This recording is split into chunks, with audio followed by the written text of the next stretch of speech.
Guys, this is DarkArmedAlliance. Today I'm going to be taking a debut deck profile of my Gishkis. Now, this is a deck that I just recently built, and I wish I would have found out about it sooner, because I love this deck. I've been playing this deck non-stop for the past, 2 or 3 weeks since I built it. It's a lot of fun. It's still actually pretty damn good. I've been dueling my buddy Richard with it, and I've been... he says my fishies are mean.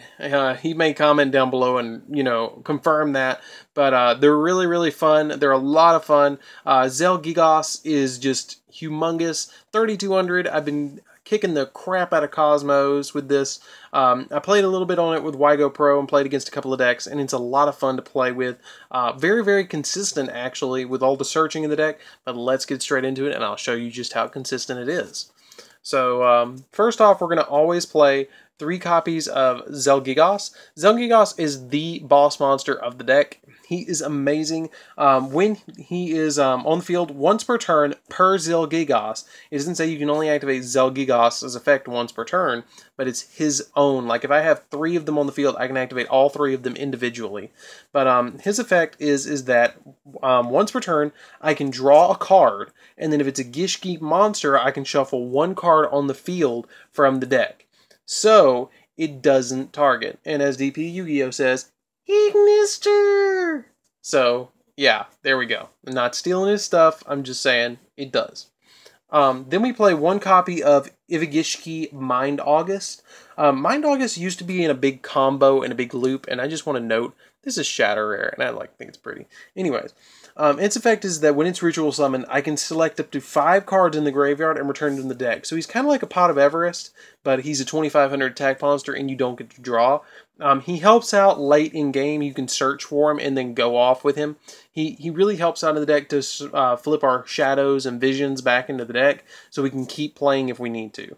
But we should win fairly quickly with this deck because it's pretty strong to make a Yugioh, and I consistently make every single game at least 2 to 3 Yugiohs every single turn with this deck. I'm not even lying. Like, it's amazing how quickly this makes cards. This is like Necro's big brother. Like, it's fun. Like, it's seriously.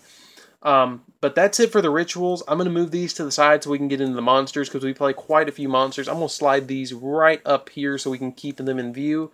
So for the monsters, I play 3 copies of Gishki Beast. Gishki Beast is amazing in this deck. He's essentially a walking monster reborn. When he's normal summon, you can target 1 level 4 or lower Gishki monster in the graveyard and special summon it.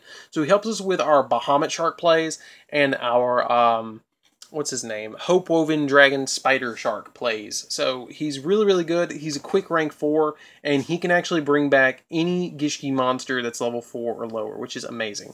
Then I'm going to play these cards down in unison. We play 3 copies of Gishki Shadow and 3 copies of Gishki Vision. You cannot play this deck without playing 3 of each. Gishki Vision and Gishki Shadow are the searchers of the deck. Essentially, what they do is... I mean, they're crazy. You can discard Shadow from your hand to add a ritual spell card from your deck to your hand, and you can discard Vision from your hand to activate a ritual monster from your hand that's a Gishki monster, which is crazy, crazy good. The other really, really nice thing about them is if you're going to ritual summon a monster, it can count as the full requirement for the monster. So if I'm going to summon Yugioh, I just have to send 1 of these cards to the graveyard, which is awesome. Then I play 3 copies of Gishki Abyss. Gishki Abyss is the big searcher card of the deck that searches our Gishki Vision, Shadow, and stuff like that. His effect is that when he is summoned, you can add a Gishki monster with 1,000 or less defense from your deck to your hand, which basically that's our Visions and our Shadows. You can't add Beast because he has 1,200 defense, which kind of sucks, but it's okay all at the same time because you really just want to get your Visions and your Shadows.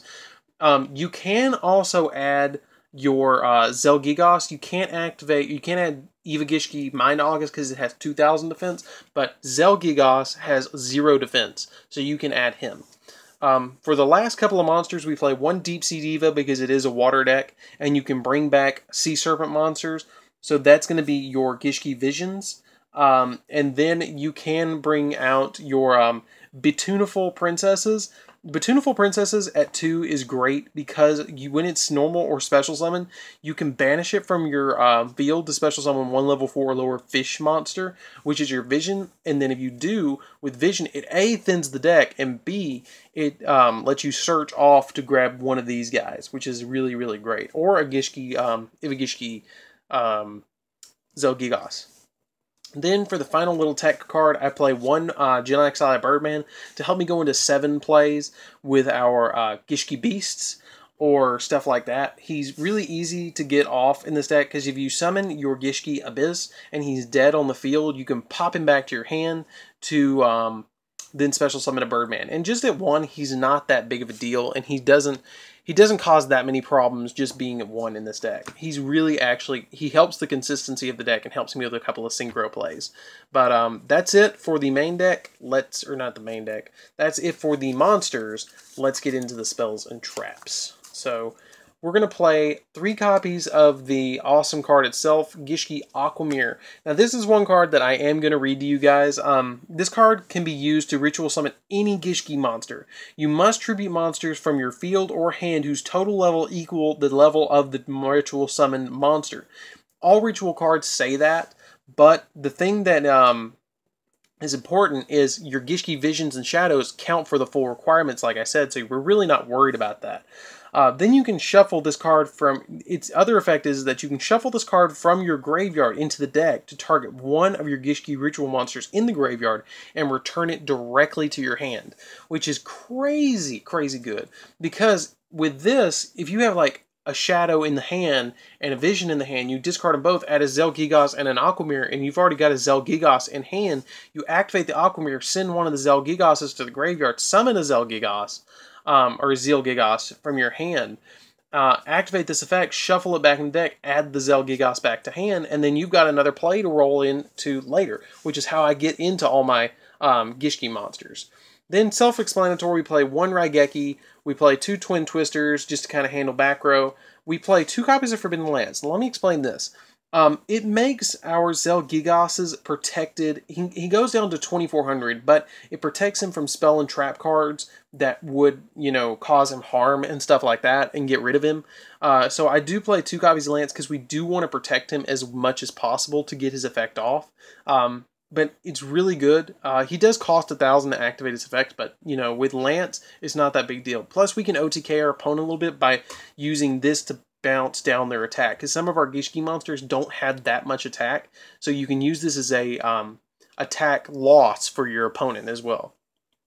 Then I play 2 copies of Chalice because I don't want to deal with my opponent's monsters effect. I've already got their monsters, their back row handle, so I need something for their effects. The other thing that you need to keep in mind about in this deck is you are paying 1,000 life points every single time you activate Zelgigos' effect, so you have a maximum of activating it 8 times before you lose. Really 7 times is all you want to activate at the most. So you want to get your opponent dead fast in this deck.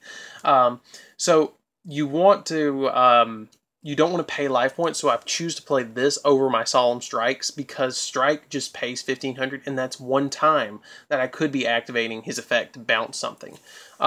Then I play 2 copies of Moray of Greed. Moray of Greed just lets me shuffle back the cards that I don't really need in my hand to add, draw some other good cards that I may need, because he lets me send 2 water monsters from my hand to the deck to draw 3 cards. I may open up 2 Betuneful Princesses and a Gishki Abyss and this. I'll send all 3 of them back to deck and then open up again with an Aqua and, let's say, an Aqua, a Gigos, and a Shadow, and I'll be like, oh, okay, I can handle this.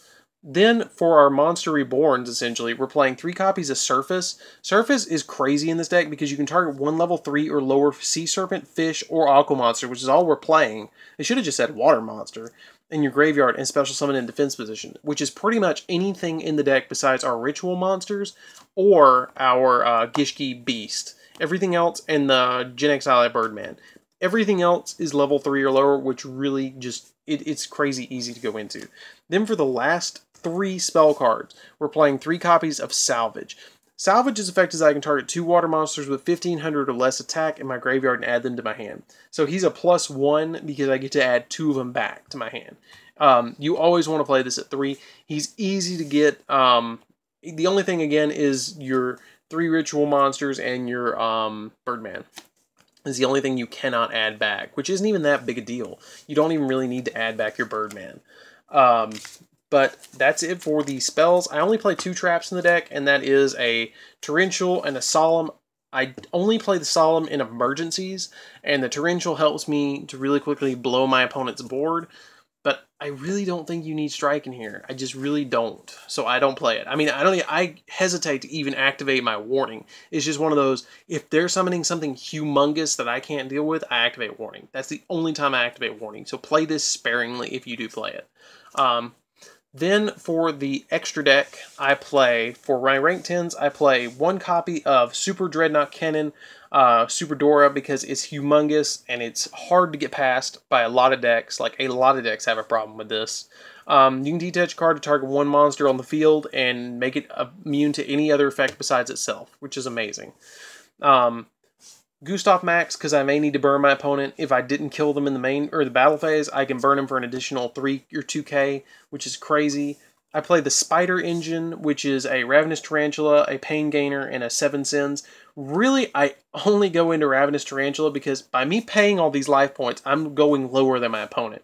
And if I can make 2 Zelgigoses go into this, go into my Ravenous Tarantula, and then for the difference between mine and my opponent's life points, all my monsters gain attack. I have literally had a Gishki Abyss on my field that had over 5,000 attack because of this card. It is crazy good how good Ravenous Tarantula is.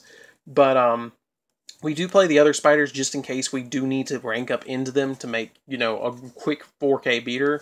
1 copy of Hope Woven Spider Shark, because we do play a lot of water monsters and it's really easy to go into. 1 Bahamut Shark, because again, we play all water monsters besides the Birdman, so it's really easy to go into. Castel, because we need to bounce stuff. That's it for the rank 4s. For the rank 2s, 1 Sky Cavalry, because it's always been a great rank 2 to go into. 2 copies of Totally Awesome, still waiting on the Megaton reprint before I pick these up. It's just a great rank 2 to go into with Aqua monsters or with your Bahamut Shark. Actually, I just go into it with really Bahamut Shark. That's all I really do. And you can get 2 of them off if your Bahamut Shark doesn't die. And I have had that happen quite a few times, so that's why I do play 2 in the deck. You could drop it down to 1 if you want to, but you can't go into it with your Abyss because it only lets you special summon it off of Aqua monsters. And we don't play Aqua monsters, we play fish. But that's okay, because again, we usually get our Bahamut Shark to go off multiple times.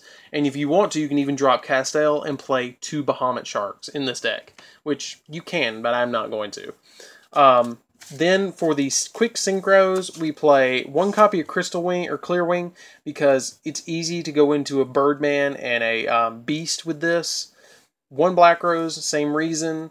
Coral Dragon, because, you know, the level 2, the Deep Sea Diva and Beast is easy to go into, and Deep Sea Diva and Beast equals, you know, this good thing. And Shadow. And that's it, guys. I hope you really enjoyed it. I really, really enjoyed doing this deck profile. It's a lot of fun. I cannot emphasize how fun this deck is to play. The only thing I would really do, maybe a little different, is drop the Castel for another Bahamut Shark, because it really helps out with Toad. But that's it. I hope you really enjoyed it. Don't forget to like, comment, subscribe down below. And tell me how you enjoy the deck. I mean, I really enjoy this. And I'll see you in the next video. See you around, guys.